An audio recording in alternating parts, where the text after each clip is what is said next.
This is Joe Castello's WFO Radio Ignition, covering everything that has wheels, an engine, and a driver. The reason I race is to get the chicks. You know what I mean? NASCAR, IndyCar, Formula One, sports cars, and NHRA drag racing. Hey, guys, just want to let you know, WFO rocks. WFO Radio is total motorsports. It's just so cool. Fasten your seatbelts, fire up the ignition, and drop the hammer. Yeah, let's do it. Now, here's your host, Joe Castello.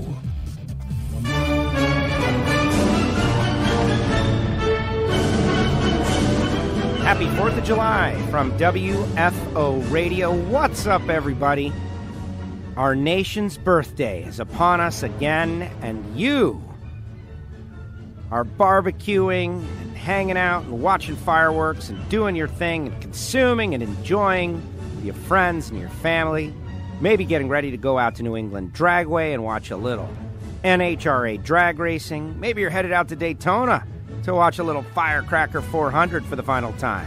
And we, myself, Joe Castello, and Giovanni in Miami, are here celebrating with you our 4th of July spectacular on Ignition. You will love it. We will love it. Giovanni, are they going to love it? Absolutely. You're going to love it. It is a real Ignition show in that we are here, we're live, we're both face-to-face in the same place at the same time. With rest. Well-rested. We're not well-rested. Well, I rested. wouldn't go that far. But not coming in off a travel nightmare, just dropped a bag. No, we're going to have stuff. We're going to have a guest maybe. We might have a caller. Who knows? We just don't know. And that's what's exciting about WFO Radio Ignition Podcast, now available on Spotify. And hopefully you all absolutely love it, but not too much that you don't enjoy the other thing that happens every once in a while.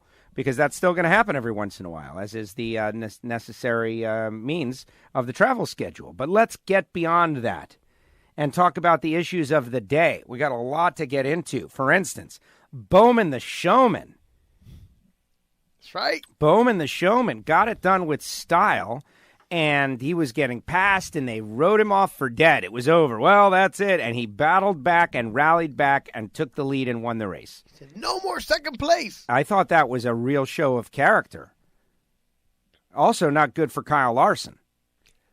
Yeah, well, maybe he's got a little something that Kyle Larson doesn't have. Who knows? You know? But bottom line, it was an exciting race. It was a fun race. And Alex Bowman gets up there and takes care of business. The results you sent me were from Sonoma, just so you know. Oh, yeah? Yeah.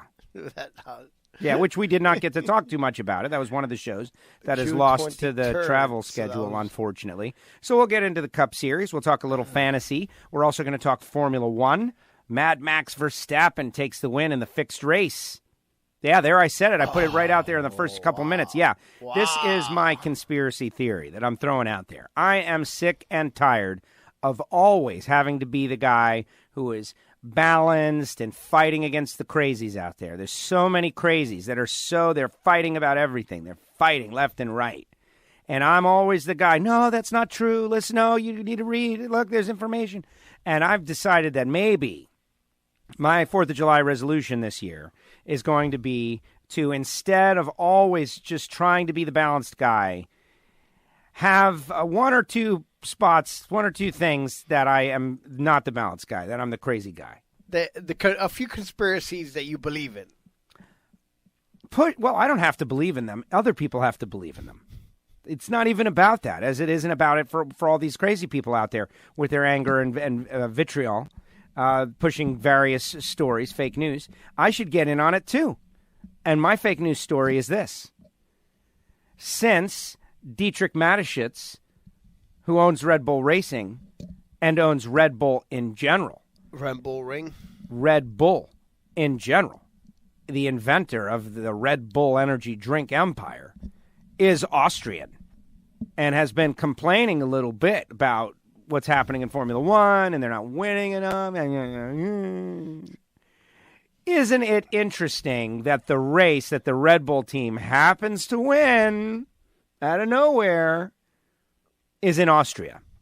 And not only that, that's not the, I'm not saying that they got the call. I'm saying Mercedes laid down That's what I'm saying. Out of nowhere, Mercedes has some sort of bizarre, weird problem. Like, why is Ferrari even in the mix at all anyway? Because Mercedes laid down for the good of Formula One. Wow. That's the rumor I just started. So not only did Red Bull get the call, Mercedes took a dive. Mercedes took a dive, and Red Bull was one of the benefactors, and, maybe both. Who knows? Who knows? Well, certainly, let's put it this way. Certainly they weren't going to take the win away from Max Verstappen after 3 hours of deliberating after he wheel bumped Charles Leclerc, right? In Ferrari. Yeah, Charles. Which I just want to be very clear. I don't think he should have lost the win either. No, neither do I thought that was good racing, and that was hard racing. If anything... I mean, he did push him aside and all that, but... They wheel banged. And he was going to get around him the next corner anyway. Yeah, possibly. There was no way Leclerc was holding that lead. So there you've heard it. Formula One is a sham. Oh. Mercedes laid down so on purpose so that the Austrian team could win in Austria, in the home of their sponsor and their owner and everything, who's been complaining. There it is. Now, is that true? I don't know. Damn.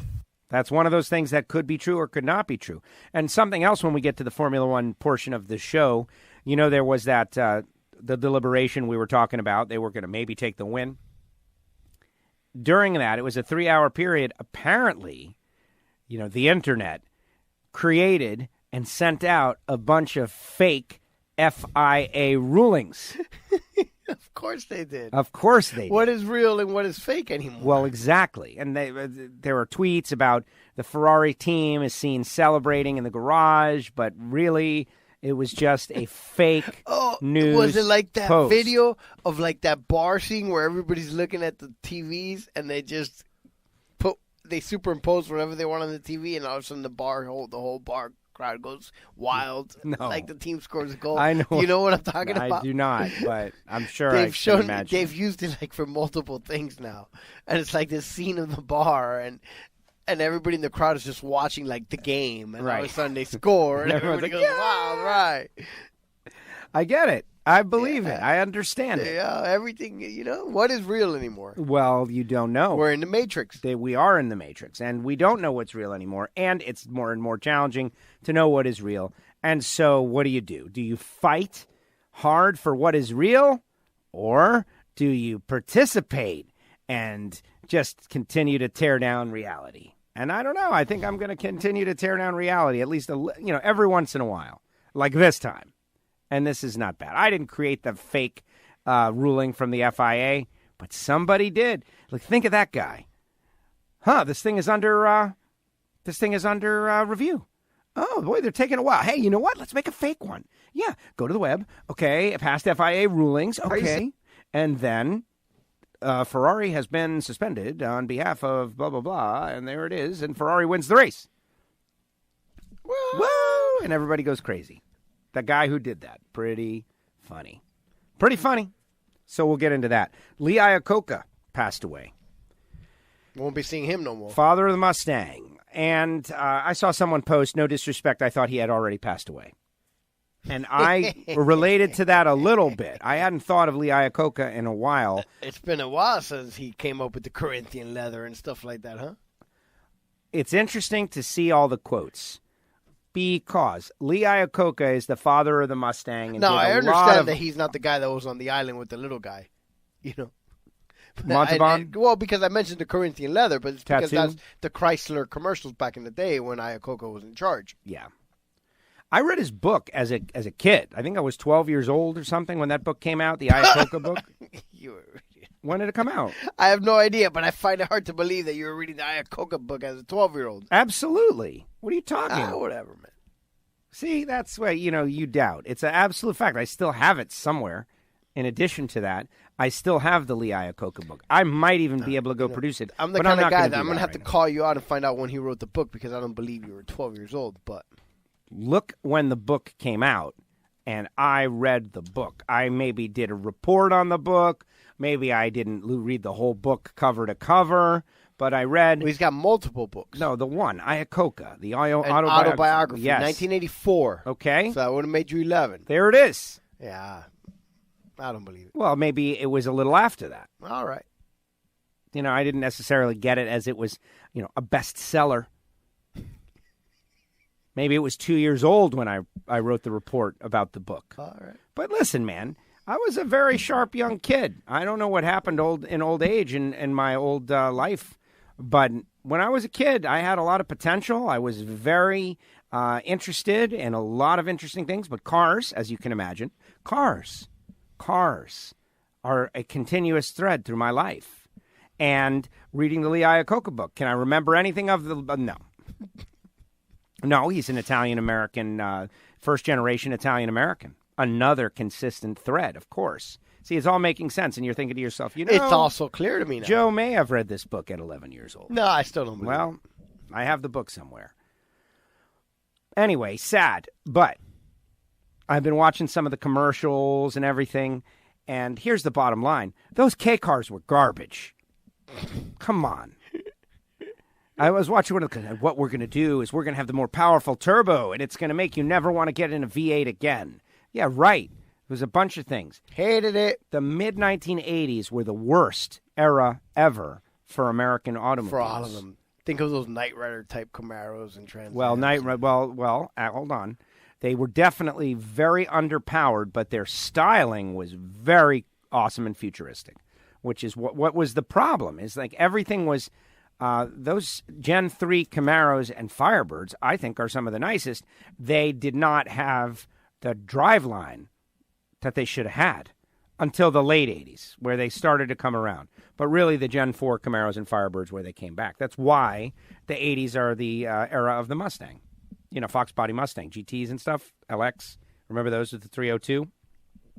Those were what everybody got. Plus, they were lightweight. They were destroying the Camaros, which for a long time you could only get a 305. How terrible is that? But I digress. R.I.P. Lee. I love the idea that he is one of those American icon industrialists. Automobile icon for sure. Yes. And the Mustang, man. The Mustang. The father of the Mustang. Like, that can't be... The pony car. That's it. The Mustang. The Mustang is still... just dominating sales. Mustangs everywhere. What are you going to do without the Mustang? No, and by the way, thank goodness they didn't fix it up nice, and it looks really nice now. It looks beautiful. I'm not a Ford guy, but those new Mustangs are really nice. Oh, man, one of the commercials, I wish I could find it. The LeBaron will be the car that takes on the Mercedes what about the Chrysler BMW. New Yorker? I loved the New Yorker convertible. Oh, man. Remember that? Like in 1989, that thing was rocking. It was... Look, I don't want to... Now we're going into the Chrysler 1980s lineup. But to me, it's important. I got to play this commercial. Oh, the audio of the commercial was just so good because, first of all, Lee Iacocca, we are celebrating him as... an American hero, and he was good. They were talking about him running for president, and I thought it would have been interesting way back in the day. He helped turn things around. Leo, here's the story from Jalopnik that I posted. They got pictures of him on Time. This is a big deal for America of the past. He was also likely the only auto executive to have a best-selling autobiography. Was driving force behind the modern rebirth of the minivan while at Chrysler. That's true. The minivan. He had his share of controversy as well, getting fired from Ford as the result of the fallout from Ford's Pinto exploding. Oh, the Pinto. I'm just going to read this, man. Lee Iacocca, one of the true legends of the auto industry, died 7:30 this morning. This was yesterday at his home in Bel Air, Los Angeles, California. Iacocca was known for many things, but is probably most remembered as the man who was the driving force behind the Ford Mustang and the CEO that managed to save Chrysler from near certain destruction in the early 1980s. Iacocca was likely the only auto executive to have a best-selling autobiography and was the driving force behind the modern rebirth of the minivan while at Chrysler. He had his share of controversy as well, getting fired from Ford as a result of Ford's fallout from the explosions from the fuel tank of the Ford Pinto. the risks of which Ford and Iacocca were aware of before the car went to market. Yeah, send it. It's all a formula. No, you can't do it. Well, it was a different era. Accountability was less. Remember, smoking, cigarettes, everybody knew. Everything, just sell it. Sell it. They're not going to, what are they going to do? Like our friend Larry used to tell us. It's not what you owe, it's what they're doing to collect. What are they doing to collect? By the time it gets back to us, the car will be out of. But it obviously got to him there. Lee Iacocca was born on October 15th, 1924, to Italian-American immigrants in Allentown, Pennsylvania. Look at that. This is an immigrant story. He studied engineering and eventually getting a master. I can't hold myself back. I'm sure there were people that didn't want Lee Iacocca's parents coming in. That's the Italian-American experience. Can't hold it back. Sorry, that's not 4th of how July. it worked. 4th of July. It's not how it worked, man. What do you mean? Read a book. What do you mean? I saw Godfather that came through Ellis Island, which is one of his great things, by the way. They came through Ellis Island just like my grandfather and were, hated upon. He studied engineering, eventually getting a master's degree from Princeton. They took our jobs. And got into the car business in 1946 with a job as an engineering trainee at Ford. Eventually, he'd become president of Ford Motor Company. Iacocca will be remembered as someone who had an almost pre-natural, what is that? I don't know, man. I'm not reading the same. Understanding of what was sort of the cars people would want. Preternatural. P-R-E-T-E-R, natural. Preter? I'm not, it's not clicking in. Yeah. Maybe we should not have been here. He managed to establish entirely new segments of cars and resurrect dying ones. His Mustang project at Ford defined the entire category of the pony car, affordable muscle performance cars people could drive every day. He understood the potential of the minivan when Ford passed on the project, taking it to Chrysler, where it became a bestseller. And he even helped to save convertibles, introducing the Chrysler LeBaron convertible at a time when convertibles were dying out, and famously did it without conducting any market research. Well, that doesn't take genius when everybody else around you is an idiot. Come on, people love convertibles. They love being out in the sun. It's not good for every market, but there are some markets that they love it. He had a hunch and played it, and it turned out to be right, like so many other times in his career. And here's the commercial I've been looking for. Are you ready? Finally. You folks are not going to be able to see it. This is what well, we I were started to read the story because it's very important. But listen to this. A lot of people think America can't cut the mustard anymore. That quality counts for nothing, and hard work for even less. And commitment, that went out with a hula hoop.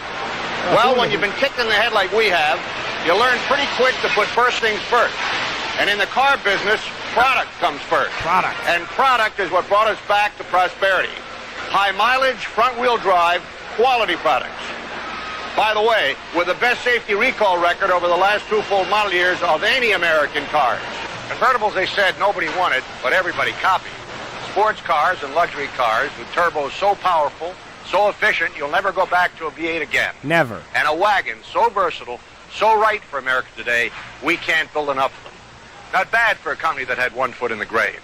Today, every man and woman at Chrysler has a commitment to build cars that will take on the best. We will build 2 sedans this fall, LeBaron GTS and Dodge Lancer, that will challenge BMW, Audi, even Mercedes. The Lancer. For thousands less.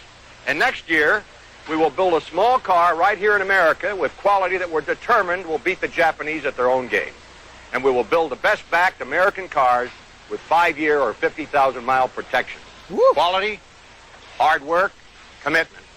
The stuff America was made of. Without them, there is no future. I have one and only one ambition for Chrysler, to be the best. What else is there? There it is. And that was an Either unbelievable your first or your commercial. last. That was a great commercial. CEO. That was a long spot, too. What was that, 60 seconds? Minute 30. Wow. Looking right into the camera, telling you what's up.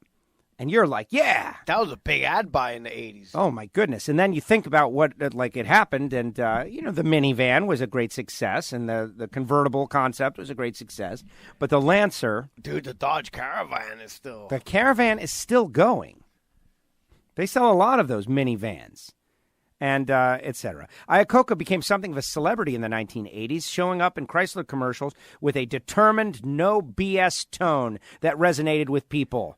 It's hard to that resonates with people even to this day, as it turns out. It's hard to imagine a modern CEO saying they'd been kicked in the head in a commercial or telling consumers, if you find a better car, buy it. But Iacocca managed to pull it off with a certain rough charm. University Dodge, no bull. So true. They got a giant cow out in front. It's right by my house. It's a bull. It's a bull. Not a cow. It's not a cow. It's a bull. It's right. a bull. No bull. Keep in mind that to get Chrysler back on its feet, Iacocca had to convince a very skeptical Congress to cough up cash for the first major automaker bailout. It was a huge gamble, corporate but welfare. he pulled it off, and by 1983, Socialism. he paid back the government loans with, according to Chrysler mavens at all par, a massive check written out for $813,487,500. Chump change. Back then, that was a lot of money. Oh, yeah, that's like $2.3 billion now. Calculate it out. I wonder what it is. Do the calculator. What year is it? 1983. 813 million. You don't have to do the 487,000. I guess you should. Do 813.5 million. Now, bracket race kids are making $500,000. After saving Chrysler, the company eventually began to falter again. But while Iacocca was still in charge, he oversaw what is likely the reason. $2 billion? Yeah. That's a lot of money. What is likely the reason that Chrysler, Fiat Chrysler, is still around today, the acquisition of American Motors and another niche brand they owned called Jeep. Iacocca retired from Chrysler in 1992, just before they really had a comeback, but they never would have been around to have any sort of a comeback had it not been for Iacocca. Outside of the automotive business, Iacocca was appointed by President Ronald Reagan to head the foundation to raise funds for the restoration of the Statue of Liberty and founded the... I remember when they renovated the Statue of Liberty. Yes, I remember that as well. Ago. Founded the Olivio Company, which makes olive oil-derived food products and donates all the profits to diabetes research, which he was inspired to do after the death of his wife, Mary, from diabetes. Wilford Brimley. He was also on one episode of Miami Vice, where he played a park commissioner. How about that? Dude, and he founded the Genco olive oil company? Yes. That's unbelievable. Olivio. Oh, it's not Genco? No, it's not Genco. Genco? You know what Genco is? Yes. Come on. Come on. I'm insulted. How dare you? It was Joe Boo. Lee Iacocca was one of the true giants in modern automotive industry, and he will absolutely be remembered. And here's the book that I have that I bought and read when I was 12 years old. And obviously didn't learn anything from. Mazel tov. There it is. And so rest in peace, Lee Iacocca. Now what could, they got bailed out. They did that. I think it's all great. All of it. And that's one of the reasons, like the most recent loans, bailouts, I was in support of them and still am, and don't see how anybody could possibly be against them. Because if you're not in business, then what happens? You're out of business. But there you go. Lee Iacocca. Rest in peace. Bye-bye. Great American. 1980s. No, you will not. But at the same time, if you really look at the cars in the era and all, yeah, they were ugly as hell, man. Not great. They were garbage. Like I'm looking behind, they got a picture of him with the Mustang 2. They were big, they were square, they were Mustang terrible. 2 right Even here. the 5.0, that first one that came out was kind of crappy looking. Well, he wasn't at Ford at that time. Like in the mid-'80s? No, he was at Chrysler in the mid-'80s. Yeah, you're right. He was at Ford in the 60s. Whatever. With Bob Lutz. Lutz. Yeah. All right, let's get into it. What do you do? Just say the last word that I say? That's your new thing? Bill and Lutz. What, can you hear me through the wall? Yes! Here are the results from Chicagoland Speedway, a race that was rain delayed and ultimately won by a Chevrolet. Just to tie it all back. Bowman the Showman picks up the win over Kyle Larson and Joey Logano. And I know we don't really do this anymore, but Bob and I still make picks every week. Do you? I picked Bowman the Showman. Just for the record. Nobody believes it, and I feel terrible that you are not including me in the picks thing anymore. No, you just don't reply. You and Rich have omitted yourselves, so Bob and I make picks, and every week it's, we start first, and you guys never reply to the email. We never get the email. Push! No, we don't. I don't get Don't the email. believe it. Well, listen, you are. I don't want to get too into that. Look, let's not get into it. Either way, Alex Bowman But wins. seriously. Bob and Gio pick another winner. I We're get hot. thousands We've been picking winners of. every No, week. it counts for zero. Mark it zero. Because. Mark it zero. Because the email is not going around in a way that is acceptable to the other participants. I'm going to have to look for it. Mark it zero. I'm going to have to look for it. I don't buy that. It might be in my endless email box of thousands and thousands of emails, but it is not tagged in any way. I mean, you must have been busy at the beach or hanging out at Prime 112 or some kind of stuff that you couldn't pay attention to, and that's why you never saw your email. Absolutely. It's very inconvenient. But, what do I know? It's very inconvenient. And this is your program. You're running it. Yeah. And you're running it poorly. You're administering it in a poor way. So, hey, Bob and I are picking winners. Mark it zero. Bowman the Showman picks up the win, and let's hear from Alex Bowman. Alex doesn't feel like talking right now. We'll hear him eventually. Yeah, what he said.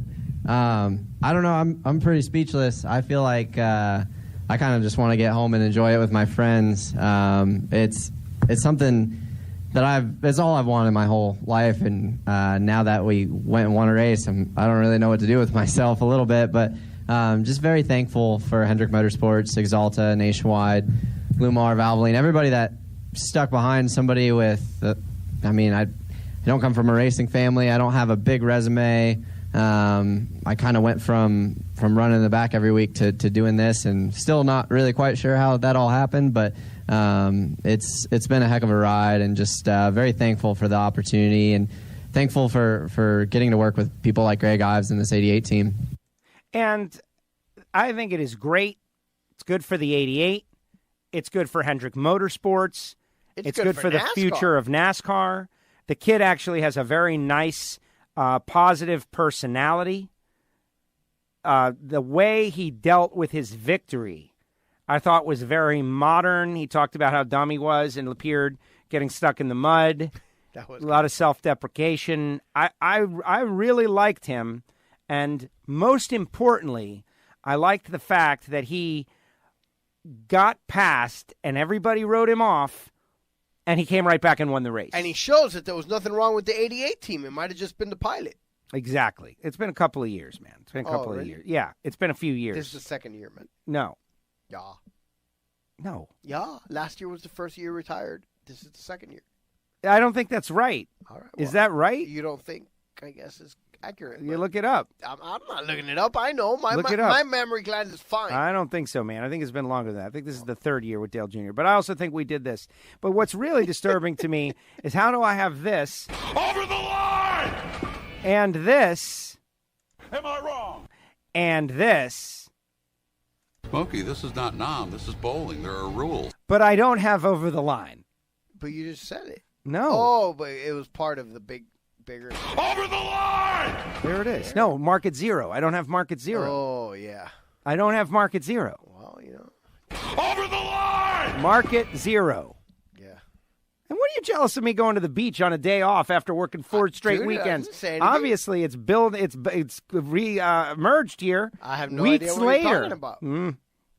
Go back, play the tape. Play the tape, man. Play the tape. Am I wrong? Play I'm the just tape. mentioning Obviously. that maybe you're doing other stuff. Right. And that's why you don't know what it is. No, that's I going don't on. think they're related at all.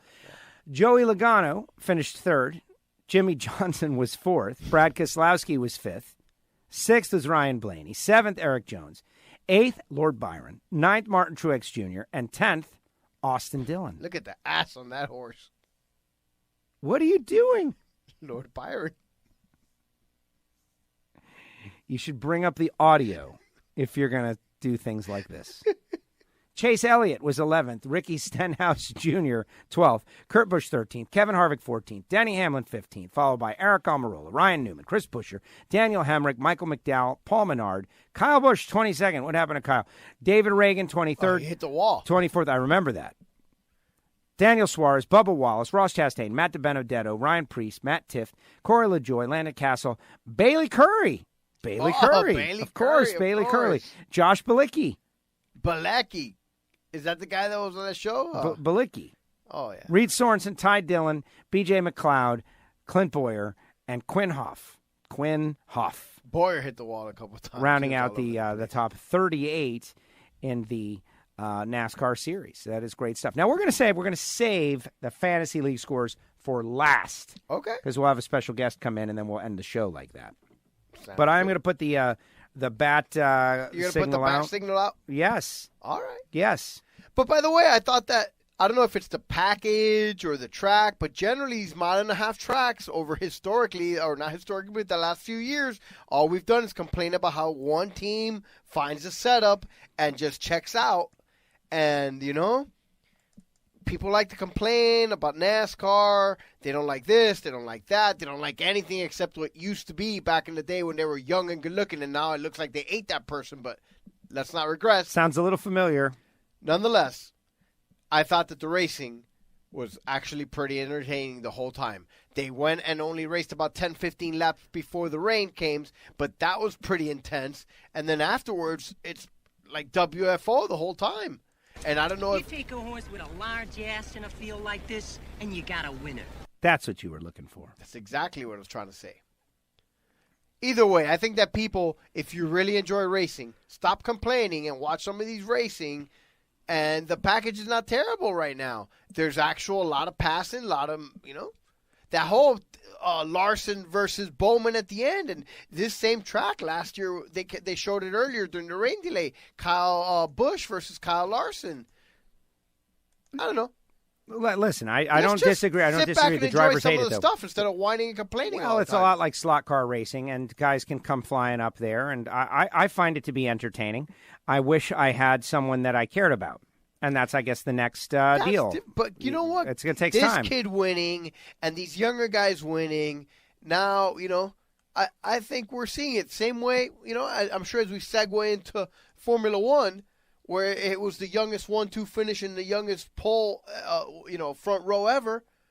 I think some of these sports are going to benefit from these younger kids finally getting up there and winning races and showing what they got. Well, it's all connected in that will the people that you are talking to, who are probably not WFO radio listeners, because if they can tolerate us, they obviously have a pretty good positive mental state. Will they open their minds to that or anything new and fresh? That is always the question. These people have, cast off many things from the past and have just decided to be either angry or disinterested or they're too busy or whatever. Will they open up to the possibility of being interested again or being entertained again? I wonder. Like, I can tell you that the greatest challenge for me is investing the time that I once did. I used to watch every Camping World Truck race, every Xfinity race, I know I was getting paid to do it. But even prior to that, the reason I was able to do that is because I watched every race this week. I don't do that anymore. I watch 10-minute highlight flicks on YouTube and stuff, but I'm still paying attention. It's just in a different way. My life has changed drastically. I must be spending time maintaining my gear and trying to earn money and feeding myself and all of these things. We all do. Right. I can't sit on Sunday for 10 hours in front of the TV. But I still but I leave it on, and interested. as I do my stuff and go back and forth and running around doing my errands, I leave it there and I can check in. And I got to tell you, it's not terrible, man. No, it's not terrible. It's not terrible. And we're doing the show. Now, I do want to do a transition to a couple of bits that we have. I want to remind everybody, Daytona is this weekend. It was FFRR, but no longer is it. No, it's a tapered spacer. FFTS. And it's the first time, right? It's the first time here with the tapered spacer because we went to the Dega, and now we're here. Yeah, I believe so. They used the plates at Daytona the last time. They have changed the stage lengths to 50 laps. That's right. 50, 50, 60. That's to get rid of the whole fuel mileage factor. And this is the last I gotta agree Firecracker with that. 400. I am against fuel mileage issues. I am against it. But before we go any further, I want to say a big thank you to the sponsors who make this show possible. You're right in the middle of the show now. You've made it this far. It's okay to hear about people who do nice things. And really, they support NHRA Nitro. Samtech.edu just dropped a brand new factory stock podcast. There you go. It's in your inbox. It is out there right now. And let me tell you, very interesting stuff going on Factory Stock Podcast. Who's on this week, Joe? Well, Let us know. Drew Skillman is the race winner. He answers questions from Factory Stock Podcast WFO radio listeners. You guys were the only ones who got to weigh in with questions. And Sean Anderson did a great job providing pretty much every question. Awesome. Pretty much. And Drew was very animated with responses like this one. I don't want to race an index class. I don't want to do it. This is supposed to be a heads-up race class, and it's turning into super comp. And it sucks. No one wants this to be super comp. At least I don't. And if I'm wrong and all these other racers just want to run 790s on the dial, then maybe I'm just in the wrong damn class. But my understanding, this is a heads-up class. The first in the end wins. And that's what I came to do. And there you go. And it is a very fiery Factory Stock Podcast. Dude, he's bringing the heat. On Spotify. Yes. I don't know if he's going to get us all in trouble or what, but it's going to be very interesting to see how that goes. Well, I understand with the new rules and, thanks to making it more like spec cars. Thanks I to get it. samtech.edu. And, just talking. The School of Automotive Technology. Talking about, like, the way they want to restrict technology. And he had really great stuff to say like this. 5 years ago, there was no 1,000-horsepower street cars. Now, if you don't make 1,000 horsepower with your street car, you don't have a good one. I mean, it's just, that's welcome to the future. It's crazy. So, great personality on Drew Skillman. You'll love it. It's on Factory Stock Podcast, and that is brought to you by WFO sponsor, samtech.edu, the School of Automotive Machinists and Technology. Frank Hawley's Drag Racing School, the Dragster Adventure, frankhawley.com. Marvin Rodak, rodakscoffeeandgrills.com. This is one I've been thinking about a little bit, in that I spoke with Marvin the other day. Hey, Marvin. I already got it covered. Coffee is on its way, and hot sauces and spice rubs and all of these things. But if the WFO audience isn't already getting a couple of orders from Marvin when it's time to grill, I don't know what we got to do. Hey, WFO has already declared summer is here. Summer's here. 4th of July. It's 4th of July. Tomorrow. Baby. It's time to barbecue. It's time and to grill. blow stuff up. It's time to grill. Fireworks, all of that. Speaking of which, we know Rich York has got, he's got thousands and thousands of dollars worth of fireworks. Yeah, I don't know what I'm going to do. I'm very disappointed in the circumstances of what's going to happen. Why is that?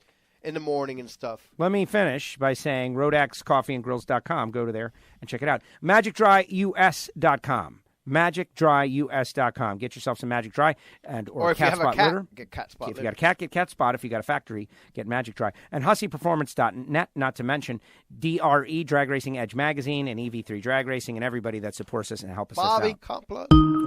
Oh, there you go. Boom. There it is. Yeah, exactly.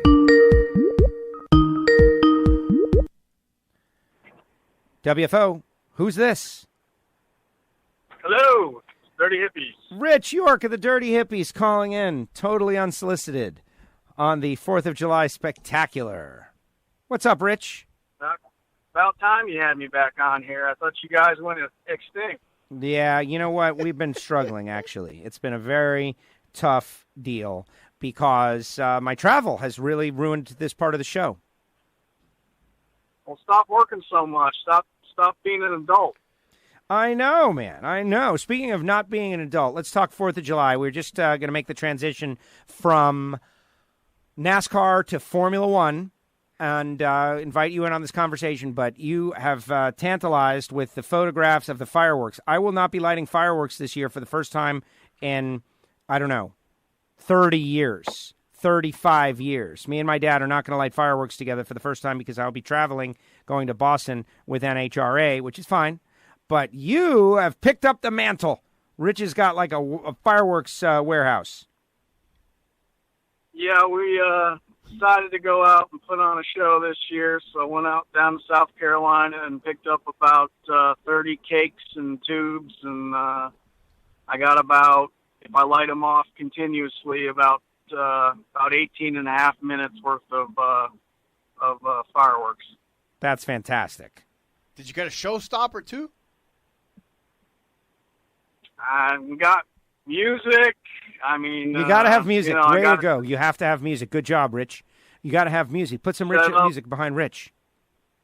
I got plywood and glue and duct tape and all that, so they're not going anywhere. I got where they're all in order and how long they are. So Will you be live streaming this? I didn't go all out and get a electronic lighter, I guess, to do like a professional show. So I'm going to be running back and forth with a torch, but we'll give it the old college try. I love it. I love what you're doing. I love the music.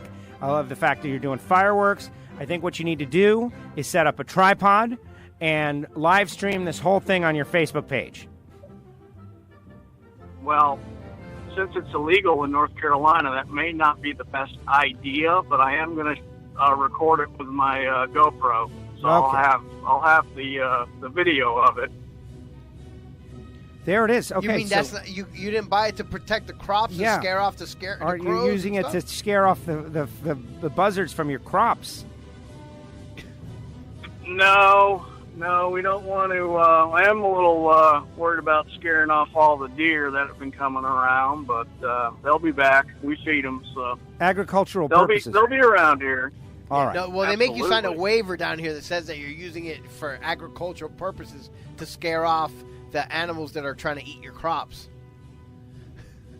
Aren't you guys required to kill iguanas now? Well, no, we're not Didn't I say a story required, about but that it's this week? Thank you suggested. for mentioning that, Rich. That's why, Rich. That's why, man. It's so sad because I love the interactions with Rich. He brings up a lot of great stuff. But like, Joe was on the forefront of this just months ago. We had a whole episode here where Joe was chasing the iguana And that's out of the why. neighbor's house. And I posted about it. It's now encouraged to kill the iguanas. It's not mandatory, Rich. It's encouraged.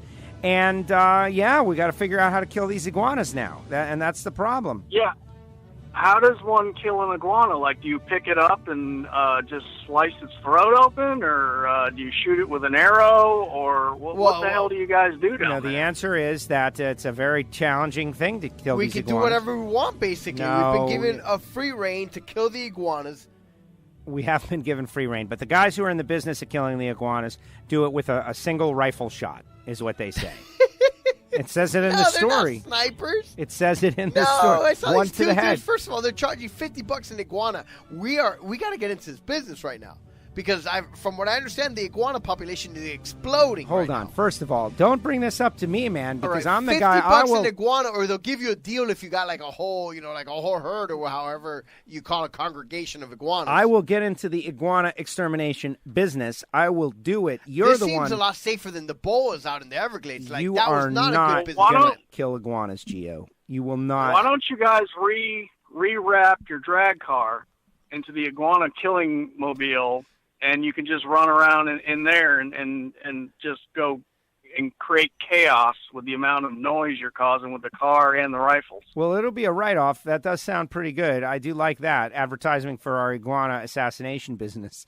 But it's more complex than that because the iguanas are very hard to kill. And I could tell a couple the of only stories. thing that does it when it's actually really cold out. Well, that freezing takes them care is one of the things. But here's the thing, Rich. And you probably know, whatever. You can make jokes as much as you want. But I don't like to take lives. I don't like to take lives unless I absolutely have to. Even that of an iguana or a rat. I don't like to have to kill things. I just don't, of course I do all the time. If a bug or a roach is inside, I'm killing it, no doubt. An iguana is coming in. Yeah, guess what? I would have to do that. But to go out and make that my job and, kill $50 per iguana I don't want to do that. I don't want that on my head. And they said the guys in the story feel guilty, too, because they like iguanas. They had iguanas as pets, and that's how they know how to deal with them. And they get these iguanas, and they have to kill them with a single rifle shot. One shot, one kill, man, like Carlos Hathcock. But let's move on. Now, do you get $50 for like a baby iguana too, or just like the full-grown one? First of all, what you're describing is not what's happening with the iguanas. If it was like an iguana gold rush where you bring a bunch of pelts to the government store and you exchange the pelts for $50 each, we would be out there getting iguanas. There's like $500 within 50 feet of the house right now. We would definitely do it with a cast net or something. We'd figure it out. We'd create the iguana guillotine. We would come up with a way. We would smash them with a car if it was like that. That's not what it is. You have to start your own business and place an ad. Would you like the iguanas removed? And then people have to call you, and you have to go out. You have to invoice them. And they have to pay. I'm not doing that.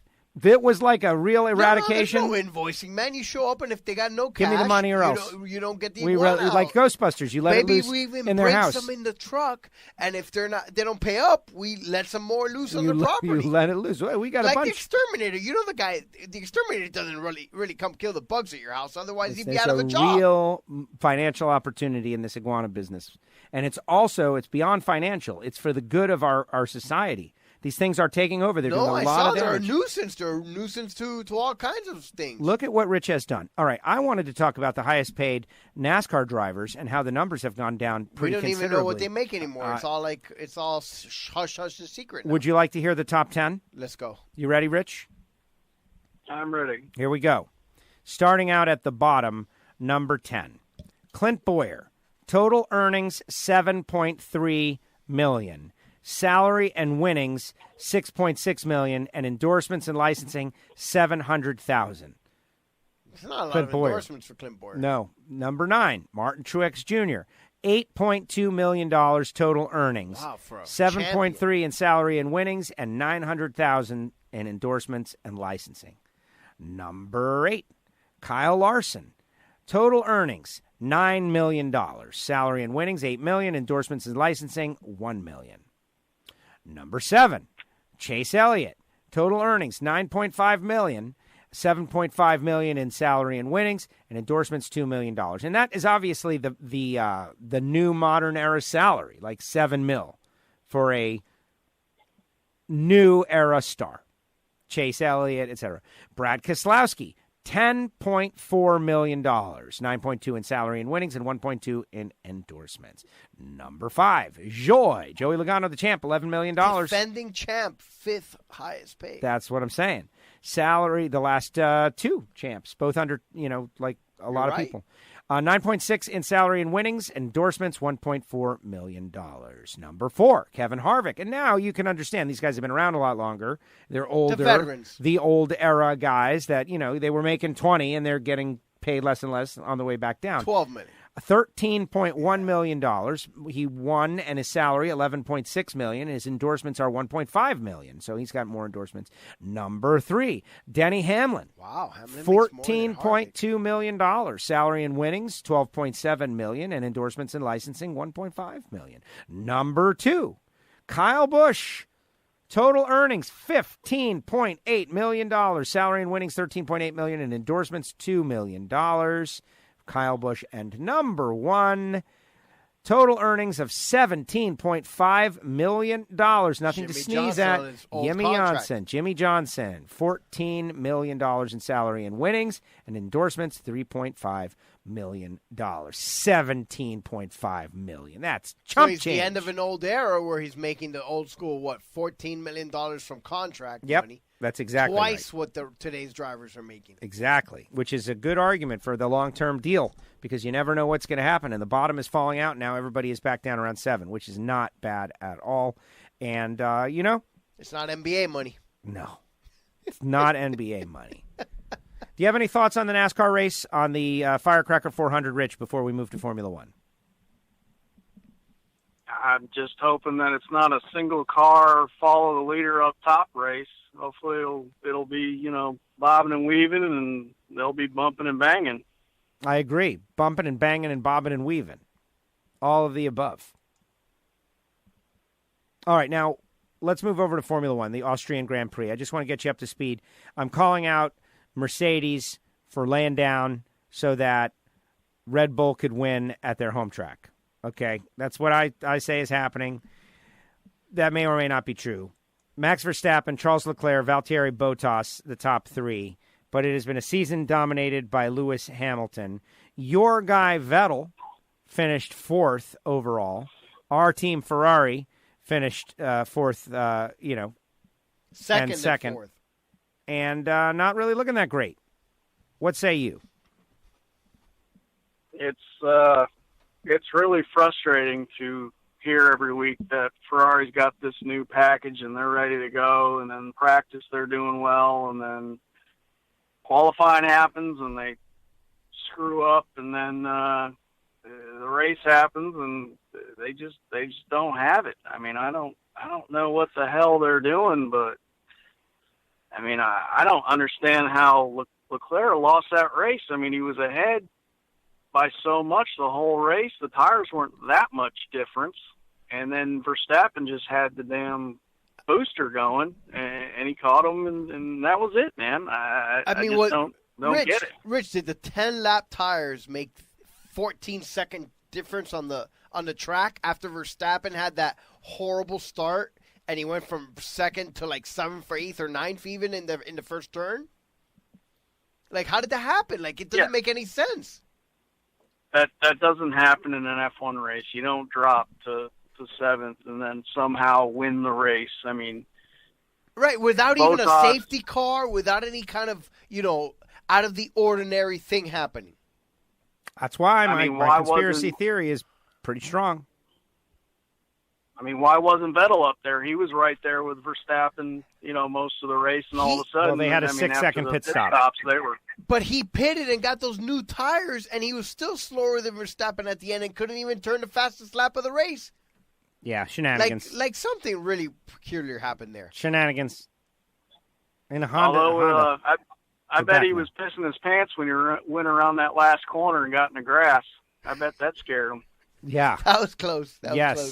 Yes, absolutely. Bottom line, real disappointing. Mad Max wins the race. It's the first race won by anyone other than Mercedes this year. First time that Lewis doesn't come into points in like 18 years. Exactly. Well, what has happened to Haas?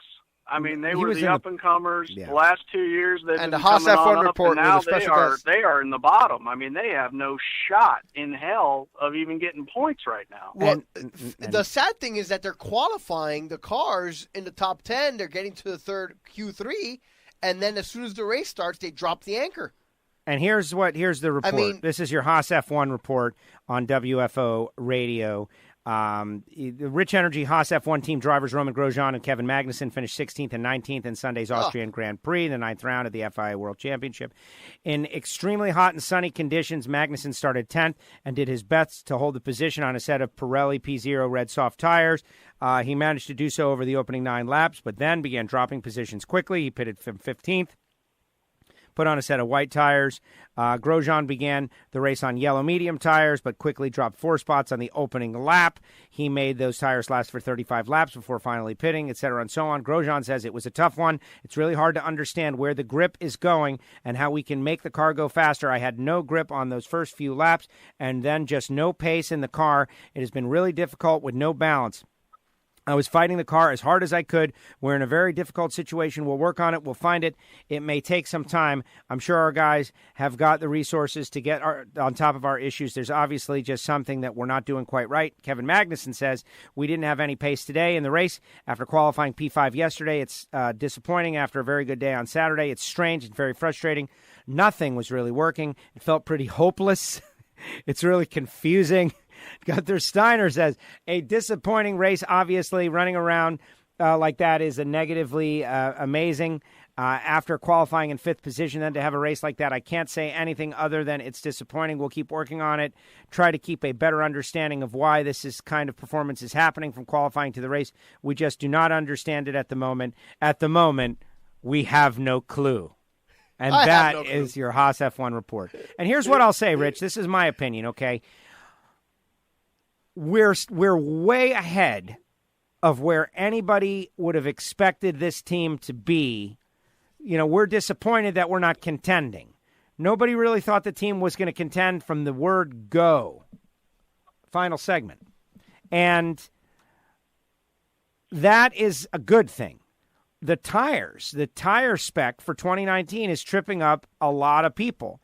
In fact, there's some stories out there about how Ferrari had requested Pirelli go back to the 2018 tire spec and asked the rest of the teams to sign off on it. Like, hey, let's go back to the 2018 tire spec when everybody was running pretty good and we were having good racing. And the other team said, no, we do not want to go back. But not only that, I mean, Pirelli isn't going to go and, come up with a new tire in the middle of the season and all that. I mean, I get where you're coming from, but it just doesn't seem plausible. Well, in the end, you got to do with what you've got, and they're not They don't have this figured out. So the season is going to be over. They're going to stink it up for this season. Hopefully that doesn't put them out of business. And hopefully next year when things change, they can figure this out because they do not understand. They have no clue. It's not me saying that. It's them saying it. I am still a Haas fan. I wear my Haas shirts everywhere. I made a trade for my dad he got the long sleeve fleece, and I took the wonderful polo. And it is fantastic. That's awesome. And I have been wearing my brand new Haas rain gear, black, new, Rich Energy, Jack and Jones rain gear with all the rain as I've been getting, it's been like a when you have the Haas rain gear, it makes it you want it to rain. I don't even keep an umbrella anymore. I just put on the rain gear, the hoodie, and I walk around and everybody's like, "Oh, Haas. It's amazing. You work for the team." I'm like, "Absolutely." Marketing partner. Marketing director, exactly. So, Rich, any other final thoughts? Anything going on up there in North Kakalaki? Nah, it's just been about 100 degrees up here, and get ready for the cookout and have a bunch of people over and shoot off some fireworks tomorrow night. So we're ready to roll. That is awesome. Well, very exciting, very exciting. I appreciate you calling in. You want a fantasy with the hippie? Or hippy-tippy or anything? Yeah, well, give us a hippy-tippy because I want to do fantasy at another point. Anything? Do another point. Well, then we'll bring him in and get going. Well, with Rich on the line? That's too much going on. That is too much. It's too bad I thought of that and that you did not think of that. Let the hippie do his tippy and then we'll do What's going on with fantasy there, Rich? What's up with you? You're not doing real well. I don't know. I can't keep up with this damn new website. I mean, I haven't missed a week, but I don't know. I just can't hit on four drivers every time I pick frickin' Henrik. He drops like a damn rock to 30th. And you're 22nd, by the way. You're not terrible. You're not terrible. No, I think that's for the spring or summer. Or no, that's the full season. I just selected it. Oh, all right. Full season points. I don't understand. It seems like the allocations, because I've been trying to use the same guys for the two leagues, and it seems like one of them is picking them up and the other one is leaving some extra. So I don't know what the hell. I don't know how many starts I have left for real, or if they're going to pick back up. And that's the problem. Some of the guys I've used the same, and some of them I have 6 starts left, and some of them I have 8. I don't understand it. And I hate that part of this league in that I don't even mess around with the other one. I only do the WFO Radio League. But when I set a team in WFO Radio, it should be the same team as the other league, like automatically by default. I'm not worrying about 2 teams. There's no way that that's happening. And so I got one that's like running out of drivers and I'm finishing last. And it's just, I want to be able to have my team in that other league default from my WFO Radio team. But Smothered and Covered is the overall leader. Bullswool is second, 14 points back. That's a little tease to the fantasy. All right, Rich, how are the girls? Everybody good? Yeah, they're doing good, growing up, spending all my money, so they're healthy and happy, so that's all I can ask for. That is excellent. That is excellent. All right, very good, Rich. We're going to try to do this more often. Obviously, the schedule has been challenging, but this is a good start. Happy 4th of July to you and the family. Thanks for coming on the show. All right, you guys have a good one. All right, Hippie, good talking to you, brother. There he goes, Rich York of the Dirty Hippies. All right, what we're going to do is we're going to take a quick break, and then we'll come back and we'll run down through the Fantasy League. And get on out of here with our fireworks. That's right, after this. This is WFO Radio. Hey, this is Scott Palmer, driver of the NHRA Cat Spot Litter Top Fuel Dragster. Do you have a cat? Go to catspotlitter.com. Order it today. All natural product made out of coconuts, 100% biodegradable. All you NHRA fan, cat owners, support our team. Go to catspotlitter.com. Hankstafers Metalworking Lubricants. You got to go to the website and check them out. And so go to hankstafers.com to find out more information. Hankstafers Metalworking Lubricants, trying to make you a little more efficient in the shop. WFO Radio is brought to you in part by Frank Hawley's Drag Racing School, the Dragster Adventure at frankhawley.com. Hussey Performance Copperhead Gaskets. You got to call David directly, 724-318-8255. 8292. Hussey Performance, copper head gaskets for you engine builders out there. These guys are supporting WFO. Check them out. It is husseyperformance.net. WFO Radio is brought to you in part by the School of Automotive Machinists and Technology, samtech.edu, education at full speed. Join the Rodax Army. You got to call Marvin, get on the phone line, or go to the website, rodaxcoffeeandgrills.com. Check it out. That's rodaxcoffeeandgrills.com. Subscribe to WFO Radio on iTunes. Never miss a show. And don't forget to write a review. WFO. Now, back to WFO Radio Ignition. All right, we are back. We are now back, and it is our 4th of July celebration, and we're having a great time, and it's great. And we have decided, because of the very special occasion that is the 4th of July and WFO Ignition, and that we're trying to get back to the high-level entertainment that we have done for so many years, we have an in-studio guest for the very first time as we break down the Fantasy League. We have Team Gray to help us break it down. Little G, Gio's little boy, Grayson. Grayson, Team Gray, welcome to the show. How are you? Good. You're good? Yes. Oh, excellent. Welcome to the studio. So far, so good there, Giovanni. Everything is going great. So, Team Gray, now I'm glad you decided to come on the show this week, because I remember you had said it was your stated goal to defeat me in the fantasy, and that's not going so good right now. It's the beginning of the season, and there's a lot of races left. There is good. That is a very good. And by the way, I am not that far in front of you just yet. So let's get into the results, and let's talk a little fantasy about what has gone so far. Now, Gio, you got to help me because I'm going off that PDF. Okay, no, it's on the website, so I can help you out. Oh, my with gosh, with I'm going to go to the website. It's much better. It's always so much better. It's so much better, our own website. And Patrick, the webmaster, if you are out there still listening, I appreciate you doing this one thing. It's so fantastic, and you do other things as well. All right, the weekly winner from last week. I don't know. I think he's doing pretty good. That's the cough button. We don't have cough buttons in here. Sorry, we don't have a cough button. Gray, you're allowed to cough, okay? Just say, excuse me. That's broadcaster rules, by the way. If sometimes you sneeze or you cough, you just have to say, excuse me. But it is great if you have a cough button, which we do not. All right, the weekly winner after Chicago is Spider Monkey Racing. 358 points for Spider Monkey Racing. It was Gary Corbett. Gary, way to go, Gary. I actually have been in much contact with Gary recently. Really? I don't get to talk with Gary at all. Well, Gary is a Grammy Award winner. Gray, do you know what? Remember, you don't want to touch that. Don't touch it. Do you know what a Grammy Award is? No. No, it's an award you get for being a musician. And Gary Corbett is a musician who is so good, he has won a Grammy Award. I play the piano. That's right. That's maybe something so to does shoot Gary. For. And no, actually, your dad is trying to work an angle. Listen to this. This is Gary. For real? But we can't. You can only play 8 seconds, or we'll play the song for you later. How could you not have played Gary Corbett for Team Gray?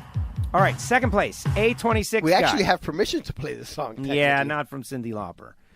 But from the songwriter. I don't know if I don't want to fight that one out.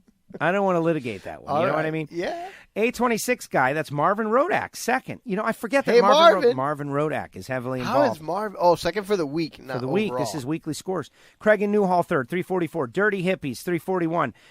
Fifth, Jambalaya J Racing, 339. Sixth, Northwest Nitro Fanatics. That's Craig, 336. Elephant Racers. Dan Elliott, Elephant Racers. Man, we've got such great friends. We do. From Smothered this and show. Covered. Smothered and Covered. Eighth, Beer Reader Racing 81. And Gio in Miami. Oh, wait a minute. Who was 10th? Go, Poppy. That's right.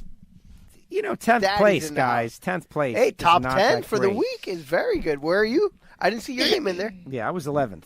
Uh-huh. How do you know? Yeah, but Gio was in front of you. That's okay. That's right. It's You no were big looking deal. at my taillights. Well, we're not talking about that anymore. Now we're talking about who scored the Overall. most points, Spider Monkey Racing. The biggest gainer, Spider Monkey Racing, up 12 positions, tied with Rich York of the Dirty Hippies.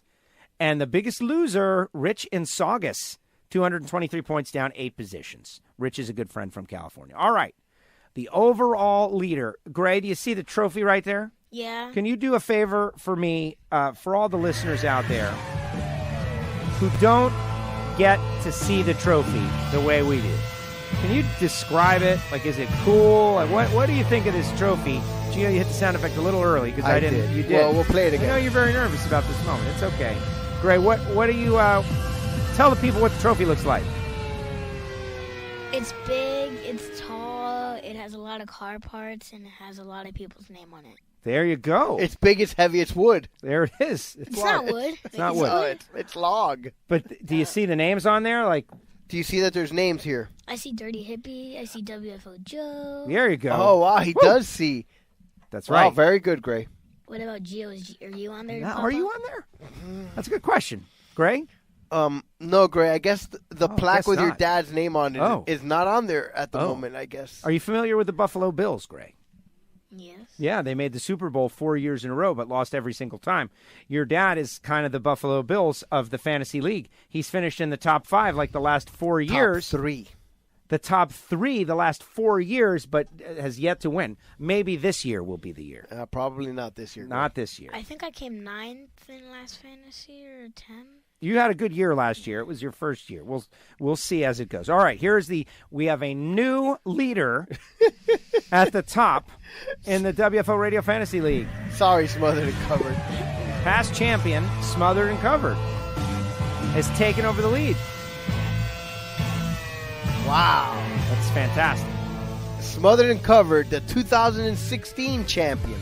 5,083 points. Has a 14-point lead over Bulls Wool from Down Under. That is Phil. And that is a great battle. Jambalaya J Racing is third, 24 back. I Can See Around Marolas, 33 back. Bug Barn, that's Bobby. What's up, Bobby?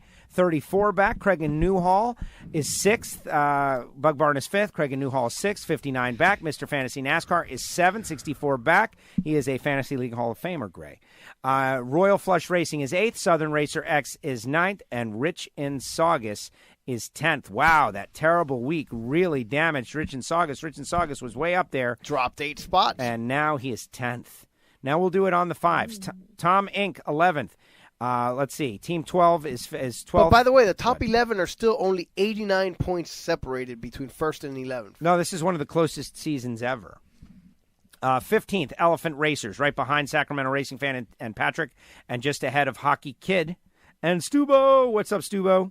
Stubo and Southern Racer X are doing great in this fantasy league. Who cares about winning Wallies? Tell you what, the WFO trophy is more impressive. Tom Pat's Cold Hard Art. Let's see. 20th. It's more unique, that's for sure. Definitely. 20th, Driving Hard. 25th, Millerman 2 Brian, who is just behind Low Blinker Fluid, and Tennessee Moneyman and Dirty Hippies are right together. Tennessee Moneyman and Dirty Hippies. Moneyman, who was here when we unpacked the trophy. The for the very hippie, first time. giant leap forward to 22nd. 30th, Find Time to Leave Me Loose Wheel. 35th. Bye-bye, DW. DRT Girl number 2 and 85 Racing. And Spider Monkey Racing. And Lowe's. And Little Low is 35th. 40th, Beer Reader Racing 81, just behind WFO Joe and A26 guy Marvin Rodak. WFO Joe, 4702. Just ahead of Little Low. Little Low is around your age, maybe a little. No, he's older. He's like older? 10 or 11. 10? Yeah. And Am I you're, the youngest kid on fantasy? I don't know that. Probably. How old are you? 8. You're 8? Are there any kids out there younger than Gray playing the fantasy league? That's the question. You're 8. Reach out to us. Yes, reach out, because I think that's the goal, is you got to try to beat the other kids. That's only, to me, the fair way to do it. 5th, Ray Indy, 45th. 50th, Barbecue Bob and Black Ice are tied. 52nd, Gio in Miami. Oh, ay vey. 55th, DRT 99, just ahead of Mischief Bent Valve and Team Gray. Gray, you're 57th, and Gio is 52nd. I can do better. And I am 39th. So, really... We're going to catch him, Gray. Don't worry. A few more weeks. I can still beat your butt. You can, but it's unlikely. Because I'm playing real well this year. Not real well, because I would be in the top 10. But I'm at least playing a little bit better than I have in the past. Didn't you beat me last year, right? I beat you I think you did. 25 million. Yes, exactly. A lot. I don't know if 25 million sounds accurate, but I think you definitely beat him. You're 57th overall. 60th, Aviator Racing, who has been racing with us for a long time, perhaps since he was a child like you. 65th, DRT 20. and then everybody else has quit. Like, for instance, Buffalo Butt Breath Racing has quit. Isn't that Mrs. Little Lowe? Well, yeah, she's got her dancing and stuff to take care of. Absolutely. And while we're talking about the Lowe family, hopefully everybody has is been voting for Mrs. Lowe. Have you voted for Mrs. Lowe at all? Absolutely. Every day. I think you can vote every day. You also. can vote once per day. I have Yeah. voted as often as I am near the social media. I was going to say, I would be, I've been voted a little bit untruthful if I say I voted every day. Yes. I've only voted the days that I go online when I don't always go online. I always go online, but I don't always mess around with social media voting stuff. But I did sleep at a Holiday Inn last night. There's been at least 4 or 5 votes by me. So everybody vote for Mrs. Lowe so she can become in the fitness magazine. And also vote for Steve Torrance to win the ESPY. And I think they're both kind of like connected together. All right, Gray, let's talk Joey Logano. Is he still your favorite driver? Yes. Is there anybody else that you're all interested in also? It's okay to have a couple of favorite drivers. You know, this Alex Bowman. You could be a front-running phony like everybody else and your Uncle Joe and all that is what he's trying to say. You're allowed to have more than one driver you root for. You've got to have your favorite guy, which is Joey Logano, but is there anybody else? I have other drivers that I root for. Who's that? Kevin Harvick. You like Kevin Harvick? Mm-hmm. What do you like about him? He's a good racer. There you go. I like that. Look at that. That's it. Kid knows his stuff, man. He's a wheelman. Well, we don't know that yet. We'll have to find out. Are you excited about 4th of July? It's tomorrow, so yes. There you go. Do you know what you guys got planned? Yes. What's that? Well, staying at the house and going over for a party for 4th of July, but the rest of the day we're free. There it is. Wow. You know where Uncle Joe's going, right? Yeah, you're going out of town. I'm going out of town. I'm going to Boston. I'm going to Beantown, baby. Boston. Oh, the tea party. That's it. Like Alex Morgan drinking her tea. You drinking her tea, sipping her tea. Yeah, the Ladies World Cup. That's a good transition, Gray. All right, Gray, you're going to hang. We're done with the fantasy. We're almost done with the show, Bobby. You're going to sit tight. No, listen, you just hang there, and if you want to weigh in on anything, just jump in. All right? You're doing great, honey bunny. From Boston, can you bring me back an Aaron Judge bobblehead? A what? An Aaron Judge bobblehead. From Boston. They don't have it in Boston. Although they should, after what the Yankees did to Boston. Well, because Aaron Judge is your daddy, that's right? why. Exactly. But you want an Aaron Judge bobblehead? We can make that happen, bud. We can make that happen. All right, let's get into it, though. The U.S. Women's World Cup team is now going to the final. Well, after the U.S. crushing... Women's National Team. Right. What did I say? Soccer. The World Cup team, but I mean, they do other stuff besides play the World Cup. But that's what's happening right now. The World Cup is happening right now. The semifinals were played yesterday. The women played and won against England. And England was upset that Alex Morgan did that tea thing. Well, the British, you know how they are. They're so so un-American. Annoyed. Well, we've been kind of the ugly Americans in this whole tournament from the first game where we were celebrating for beating up a weakling. I do think that they kind of did abuse him a little bit, but... Whatever. Let's win it. You know what? And then deal with the consequences. The other team can't stop you. Who are we playing in the final? In the final, we're playing against the Netherlands, the Dutch team. There you go. Very good. Little man knows. They're good. Yeah, that's orange. Max Verstappen town. Max Verstappen is And Netherlands. You saw how they all went to Austria to root on for Max. They had their own section there. Do you think they coordinate that? Or do you think they give out those shirts on the spot? Tourism. But do they give out the shirts on the spot? There's nothing that you can do in the United States of America where every single person is going to wear the exact same shirt. You know, when the Miami Heat were doing those whiteouts, everyone gets a shirt at the place. Well, they put it on your seat, and not everybody puts it on. Yeah, right. Absolutely. Here, and there's only 20,000 people there. Every Dutch fan was wearing Max Verstappen He had gear. a whole grandstand that everybody was wearing that orange shirt. It was crazy. It's crazy. Actually pretty impressive. I think Sweden should have won that game. Which game? The semifinals, Netherlands versus Sweden. Oh, really? Why is that? Because they're a good team, and they had a lot of chances to score goals, but they didn't. Remember, I didn't get to see it because I was not paying attention to this. He was busy working. Yeah, I was working. I was taking care. I was doing my WFO NASCAR picks, trying to find the email. Yeah, we know how that worked out. Right. How long does that take you? Like 2 hours just to pick one driver? No, I couldn't find the email. I didn't even get to the picking of the driver part. Right? He never got to the picking part, so yeah, absolutely. Gosh. Yeah. Well, Well, that's your uncle for you. I have Greg. a lot of responsibility, Greg. Look, I tell you, I'll tell you another time. about like all my work. But anyway, yes. So the Women's Talk World about Cup, stress, Greg. Team USA has been nothing but outstanding. They won yesterday, and today the Netherlands, like the little man just said, beat Sweden 1-0, and now they're on a collision course on Sunday in the final at 11 a.m. Eastern Time.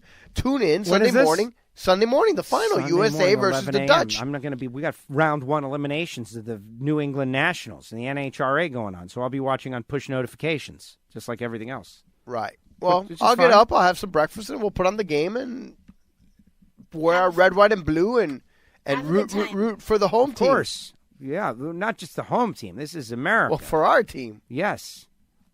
And the rest of the world will be rooting against us, probably. That's all right. But that's all right. Well, good job. That's great. I'm very excited about that. What else? Let's turn this into Sports Collision there, Giovanni, because I have pretty much covered just about everything that I want to talk about. No, that's about it. Other than that, sports world, the NBA free agent frenzy has exploded this weekend, as we talked about it last week. Yes. Well, Sunday, rumors mill started going, and Stop. Is there a new thing that they have done that there's like a very compressed amount of time that these announcements have to happen? Is this on purpose? Because it feels like it's like a land rush, whereas other sports leagues kind of draw it out over a longer period of time. Please explain what's going on. No, look, historically, the NBA free agency periods began July 1st at 12:01 a.m. So midnight, minute past midnight on July 1st. Yes. But then over the offseason, they decided that to pull it forward a few hours, and so it now begins Sunday, June 30th at 6 p.m. But what happens is essentially, once the season ends, the NBA looks the other way on the tampering rules. So they allow teams to talk to players whose contracts are up, even though technically, no, the other way around. Not here. Even though technically they're still under contract with their previous year until June 30th, the NBA has historically chosen to look the other way once the regular season ends. Got it. So that teams, because, it's really impossible. Like, otherwise, it would draw out a few more days where if you really can't talk to somebody that's under contract until July 1st or in this period, June 30th at 6 p.m. But basically, on Friday, Saturday, and Sunday, the rumors started going about who was going where. And the big winners as of right now are the Brooklyn Nets. Yeah, they signed Kevin Durant. Right, but he's out and for Kyrie. next year. He is. All in next year. But and the they got Nets Kyrie. are winners. The Knicks are losers right now. Yeah, everybody was bummed that the Knicks got Stephen nobody. A. was on suicide watch, and all Knicks fans across the country. What about Jimmy Butler? Are we going to the finals? The Miami Heat. No, unfortunately, Jimmy Butler does not make the Heat a championship contender. What, you got to get somebody else? Yeah, at least. Finals. They have a chance, and this makes them viable in the East, but it doesn't make them a championship contender. But they got an all-star, and in the NBA, when you got a star player, things fall in line. They didn't have any player anywhere near as good as who they picked up right now. Well, that is great. And so, and still the big Kawhi watch, the Kawhi Leonard watch is on. We still don't know where he's going. He might stay in Toronto. He could go to the Lakers or the Clippers. That's going to be the big domino is Kawhi. Oh, man, if Kawhi who goes just to the delivered Lakers, a championship to Toronto. Yeah. And if Kawhi goes to play, with the what do you call that? The unibrow and LeBron, then the Lakers would definitely be favorite. And other than that, Wimbledon, those of you interested in tennis, just started, and so this 15-year-old girl is unbelievable. Apparently, she beat Venus. Coco. I don't know who she is. I never heard Chanel. of her. But Wimbledon started. It's the first week, and so the finals won't be not this weekend. But you know what? Also weekend. just started.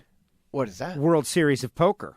Oh wow, very good. Actually, that's been going on for a few weeks now. Yeah, but the final table. Right. Yeah, I guess. Okay. I don't know. Big Dave and Joe. Well, I know on it's like a Poker month. Action Line show. They just said today was the big start of the big thing, like the final round or something. Well, it would be the final table. Yes, yeah. I agree with that. But I don't know if they were talking about thousands of people playing, etc. Well, it's a whole month. The tournament has been going on. What's that? Go Serena Williams. Yay. Oh, look at that. This guy's rooting for Serena Williams. Yeah, but this 15-year-old kid just beat Venus in the first round. Yeah, but Venus is a little older now, and she's not as good as she once was. 15-year-old, though? Hey, it's a young man's world. Or a young woman's world. It's a young person's world. Sorry, I didn't mean to. All right, any final thoughts before we get on out of here, the 4th of July show? The Yankees were great in London. Baseball, and the Yankees are great.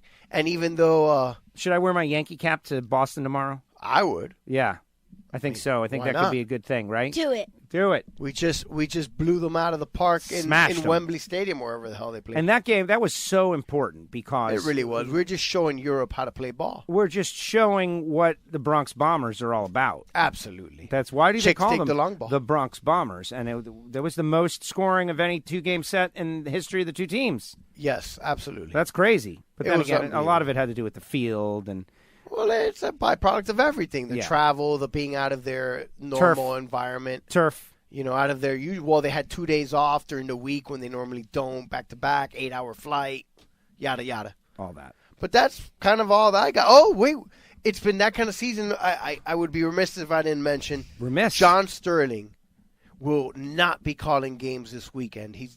Has been a little under the weather, and he decided to take the Tampa Bay series off. And to couple that with the All-Star break and get about a week's worth, it will be the first time that John Sterling is not calling the Yankees radio game since 1989. And a lot of people don't like him, and I don't care how you feel about him, 1989, we're talking about almost 30 years, 30 full years where this guy What's not to has like? not even been sick one day to work. What is not to Think like about that. John Sterling? Look, People don't like it as high and as far as out of here. and whatever. Well, I'm not going to say that, but you know, sometimes it could be a little cheese bally or whatever you They want to don't call like. it. No, it's But- fine. It's fine. But, you know, you got to say there's something about that, man. Since 1989, guy never got sick once. Amazing. He's 81 He's years not old. sick now. He's just taking a no, little break. well, he's 80 years old. Sterling is 80? Yeah, I think he's actually 81. So, yeah, a little tribute to John Sterling, whether you're a Yankee fan or not, or a Sterling fan or not. I'm sure Susan will take up the slack. Team Gray, did you get to watch the Yankees versus the Red Sox in England? I got to watch like 4 innings. What did you think about that? They beat them up pretty good. Yes. You're a Yankee fan? Yeah. I could tell. You have the aura of greatness. Well, happy 4th of July, Team Gray. Did you have fun? Yes. Good. Thank you for coming in. Good luck in the rest of your fantasy league endeavor. I'm going to try very hard to beat you. I hope you don't mind. I'll beat you. Well, we'll see. We'll see. Maybe if you do, you can come back. How about that? There you go. You can come back and talk about it. You can talk. You can talk trash to your talk uncle. trash all about it. That if it happens, but you will not, because I am going to knuckle down. Go Yankees. There you go. Thank you, Gray and Giovanni. Any final thoughts? Happy birthday, America. Happy Enjoy the birthday, races. America. Yes. Cook out, eat, drink, and be merry. That's it. For tomorrow you may die. Happy 4th of July. There it is. And that is going to do it for WFO Ignition. Thanks to everyone, including Rich, who participated, Team Gray, and Giovanni, and everybody who has been part of the show. I'm headed to Boston. Hopefully you guys all enjoy 4th of July. Listen, America, still the best option. By far. By far. There's nothing even close. See you guys at the track. Women's World Cup. Yeah. Anything else? Last chance. Happy 4th of July. Well, all right. All right, everybody, that's going to do it. Don't forget, WFO is now on Spotify, Apple Podcasts. Share the show. Tell the world. Factory Stock Podcast is available. NHRA Nitro is unbelievable.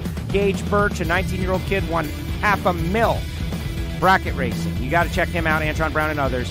Great stuff. Happy 4th of July, everybody. WFO! The views and opinions of the hosts, guests, or callers do not necessarily reflect that of the station ownership, advertisers, or agencies. Yeah, welcome to the party. Woo! Bye, bye, bye.